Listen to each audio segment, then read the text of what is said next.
If you are a regular on my channel, you will know that I never play Fallout New Vegas without the Wild Wasteland trait.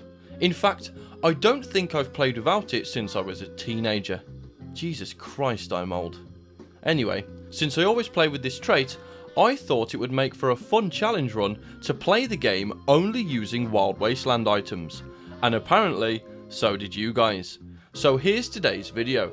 Can you beat Fallout New Vegas with Wild Wasteland items? Here are the rules. I can only deal damage with weapons that are obtainable through Wild Wasteland encounters. To explain this rule with a bit more detail, I'm going to use an example.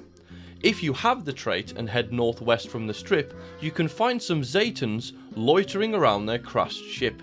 If you kill them, then not only can you loot the alien blaster, but also a few other items from their persons. Because the aliens wouldn't appear without the trait, all the items found on their corpses are allowed to be used. This rule also applies to any armor and consumables. Let's get started. After making Weird Wayne, with my specials I decided to focus my points on luck, agility, perception and endurance. I did this because I wanted to boost my chances of getting some critical hits, which will really help me out early on. And to go along with that, I'm going to need some more health so I can trade some hits. Plus, it would be nice to spot my enemies before they shove the barrels of their guns up my nose and blow my brains out.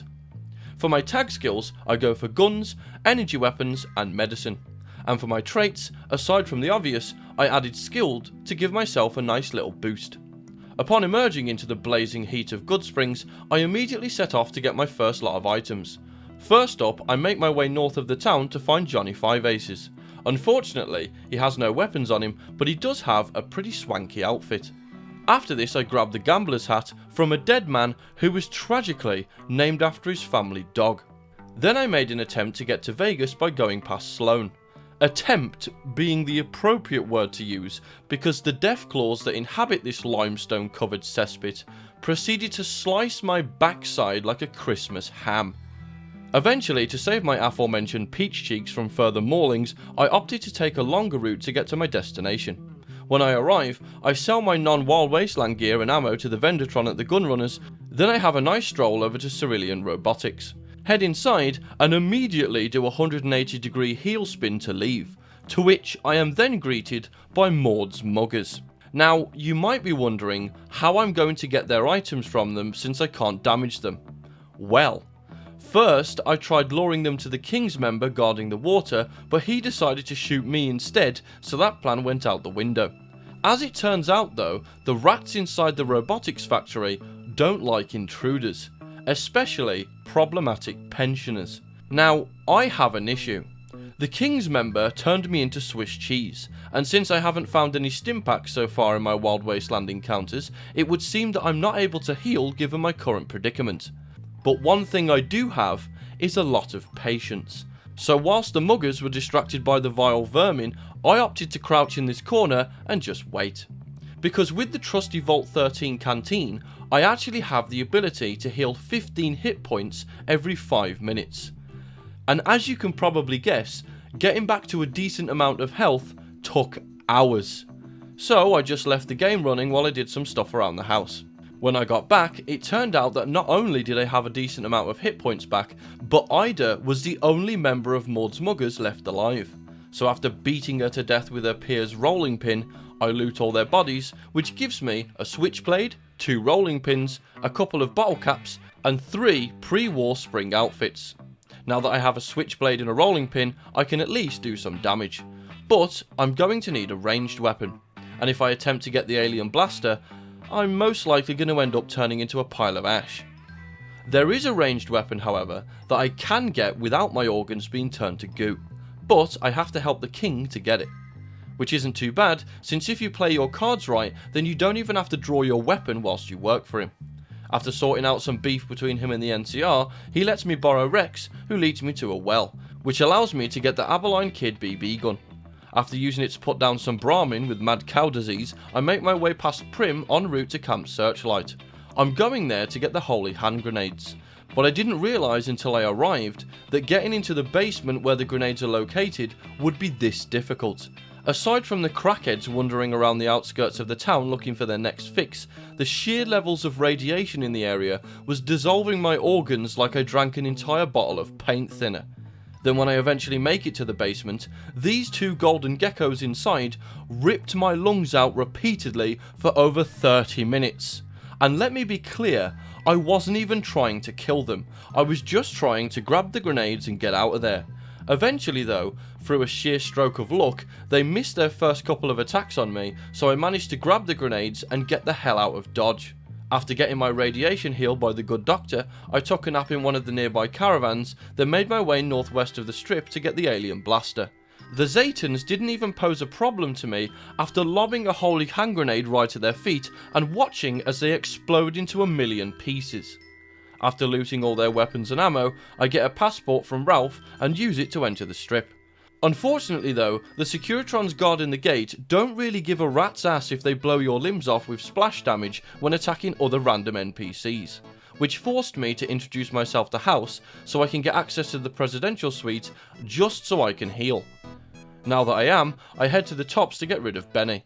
After manipulating Swank, I use the alien blaster to pulverise Benny's guards. Then the checkered arsehole himself. Now that I have the chip back, I introduce myself to Yes Man because I think ending the game with the Wildcard questline is quite fitting for a run dedicated to the Wild Wasteland trait. Then I head back to the Lucky 38 and stab Howard Hughes to death with my switchblade. Now that Yes Man has taken over the Disney mainframe, my next task is to deal with the various factions around the Mojave. And a true Wildcard would destroy them irrationally and violently. So I think it's high time to mention something. Shortly after this run winning the poll, I put up another one asking you lovely people whether or not I should be allowed to buy ammo for my weapons during the run. And a staggering amount of you voted yes. But here's the kicker. I am going to buy ammo, but I'm only going to do so once. So I bought 252 BB pellets from the gun runners, equipped my BB gun, held the hotkey button, switched to the ammo tab, selected the pellets, and now I can load my BBs into any gun in my arsenal. So I do have extra ammo, but I still have to manage it tactfully. So it's not going to make things too easy, but it's a nice little helping hand. After this I head straight for the Ultralux and proceeded to annihilate every single one of those dirty cannibals. In the process, I thought about looting Crusoe's body to get myself a nice looking suit, but unfortunately I can't open the door because Chauncey didn't have the key to the room in his ashy remains. But on the plus side, if you need grip for the roads, he's got you covered. After the last of the dirty freaks only have to fear a high powered vacuum cleaner, I turn the Gomorrah into a highly decorated crematorium. Then I get thrown around by the Boomers Ordnance whilst trying to be neighbourly and ask them for a favour.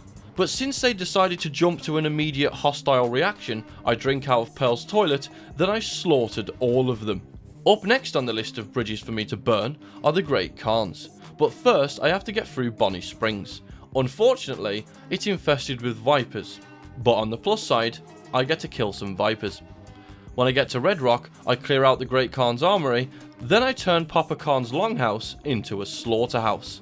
After mopping up the last of these TP sleeping hippies, I fetch Veronica from the 118 trading post and use her to get unrestricted access to her family home, steal the keycards, and activate the self-destruct.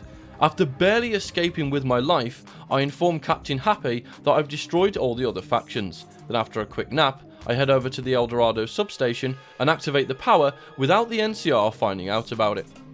Now it's time to head to the dam, and the best option for a wildcard is to destroy the dam so no one can use it. And that's exactly what I'll be doing. So after melting some legionaries, I convince the NCR jarheads to leave their post, install Yes Man on the dam's mainframe, then I blow up the generators and fight my way to the second tower. Before proceeding to the camp, I drink 13 gallons of water to heal, and when I finally arrive at my final destination, I put down the lowly foot soldiers, then turn my attention to the legate. And for him, I have a plan. I saved the last 2 holy hand grenades just for this occasion, and it was just enough to blow him to Timbuktu. Once the NCR shows their ugly mug, me and the Securitrons pulverise them, which means Vegas is mine for the taking. And with that, it turns out you can beat Fallout New Vegas using Wild Wasteland items. I've got to say, I didn't expect some of these items to be so well guarded, but if I'm honest, it was kinda refreshing to run around with overpowered weapons. Normally on a run, I'm extremely limited on the amount of damage I can output and what I can use, so it was a nice change of pace. Thanks for watching. If you enjoyed the video, why not leave a like and subscribe? It helps out the channel massively. Plus, if you turn on the notification bell, you get to watch more juicy content from yours truly when it releases. If you want to support me further, consider joining as a channel member. You get early access to videos, and a mention in them for being such a legend. If there's a specific video you want to see, or you just want to have a chat, drop a comment down below, and I'll see you next time.